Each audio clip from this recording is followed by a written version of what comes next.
can't even imagine nobody knowing about the Jersey Devil. Of course, it's New Jersey folklore, and it's a legendary creature said to inhabit the Pine Barrens of New Jersey. The creature is often described as a flying biped with hooves. The common description is that of a kangaroo-like creature with the head of a goat, leathery bat-like wings, horns, small arms with clawed hands, cloven hooves, and a forked tail. It has been reported to move very quickly and is often described as emitting a blood-curdling scream. I think if we encountered that, we would know by the blood-curdling scream. And there's been stories, and I've seen it on several different shows, of the Jersey Devil attacking people, their cars, the dents in their cars. They can't explain it. So is it just a mutated animal, or is it something else? We may never know. According to popular folklore, the Jersey Devil originated with a Pine Barrens resident known as Mother Leeds. Legend states Mother Leeds had 12 children, and finding she was pregnant for the 13th time, cursed the child in frustration, crying the child would be the devil.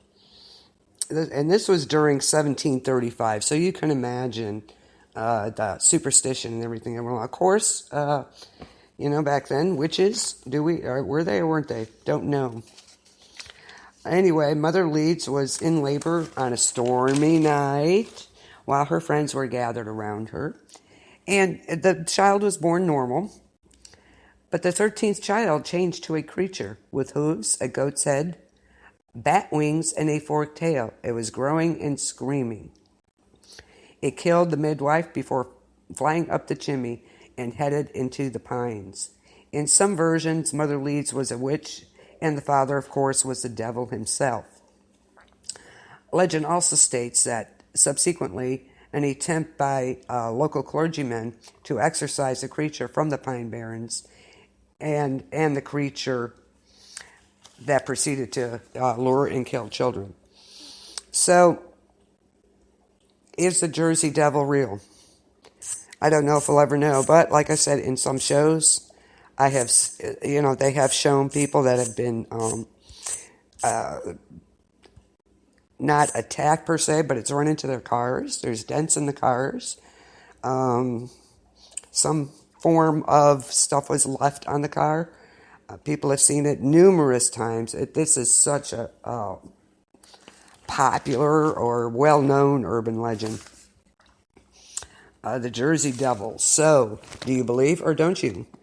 Again, this had to start somewhere. And according to this, it was based on, witches and such back then. So, yes or no? Okay. We're going to go into some, where I live, Ohio. I know, big deal, right? Ohio, some Ohio urban legends. And one is the Lizard Man. And I have not heard of this one, to tell you the truth. I have not heard of this one. Along the Miami River near Loveland, Ohio, legend has it that there lurks a man who looks like a lizard. In the 1970s, local residents and policemen reported sightings of a lizard-like man. Throughout the years, sightings have been, numerously reported. So, is this another, mutation, possibly? Could be. But policemen reporting it, that's rare, I think. So if they've seen it, there must be something to this somewhere. I don't know. I have not heard of the Lizard Man myself. So, and I want to know what your favorite folklore is, or urban legend. And, of course, there have been numerous. We have the urban legend movie. I mean, what a great movie. Yeah, it's campy, but it's great movie. Okay, going back to high urban legends, this is Helltown. And I have not heard of this, and this is pretty well known, apparently. The area known as Helltown was once known as Boston Mills. The town was bought out by the U.S. government to make way for the Cuyahoga National Park. The once thriving town eventually turned into a ghost town. People claim the government actually closed the town after some sort of chemical accident. There's a surprise, right? And that it caused citizens to mutate, and people have claimed to still see disfigured, mutated people still hiding in the area. Legend also states there is a decaying church with an upside-down cross within the town itself that was once and possibly is still being used for satanic worship. So, is that possible? It's possible that the government, did do something. Is it possible that there's mutated? Sure, I'm sure there could be birth defects and stuff. Are there mutated, disfigured people hiding? I don't know. It'd be interesting to go find out.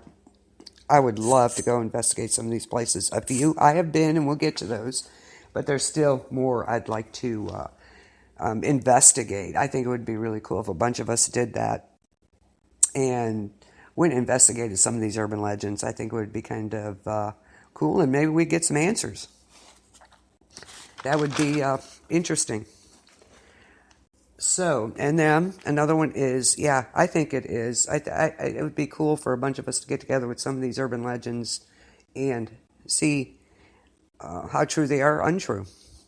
Get some background, some more background on it, the history of some of these. So, is it possible? Possibly.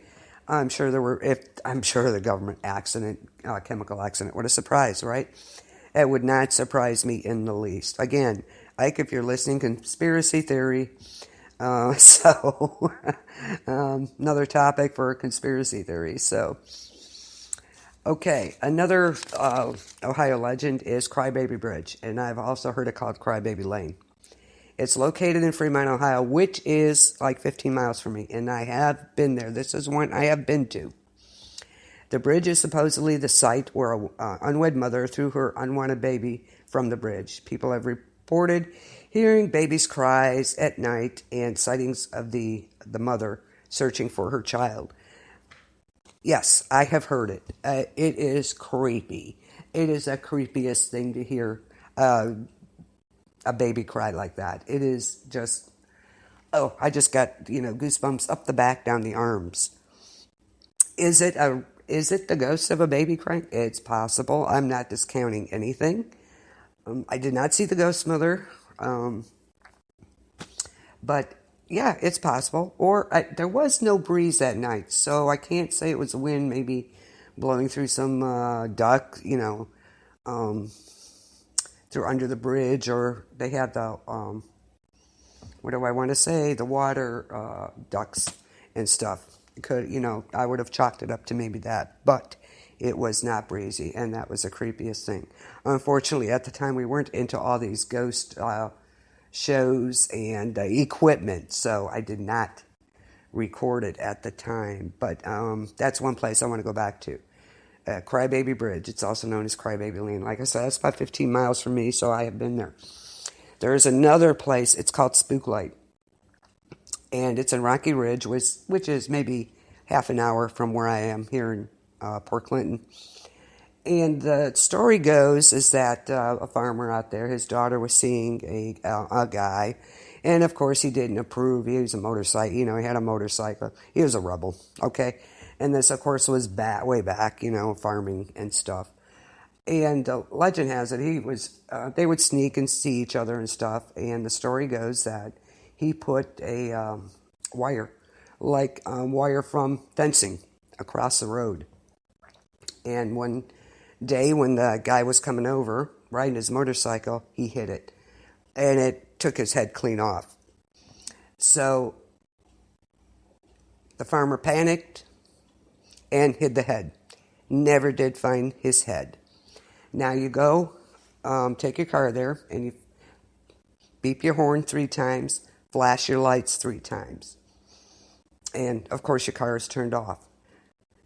Then you will see, and this is, I swear on a stack of Bibles, this has happened, and my daughter has been twice, and it has happened. Beep your horn 3 times, flash your lights 3 times. All of a sudden, you're going to hear the sound of a motorcycle, and a red headlight starts approaching your car. and it gets closer and closer and closer.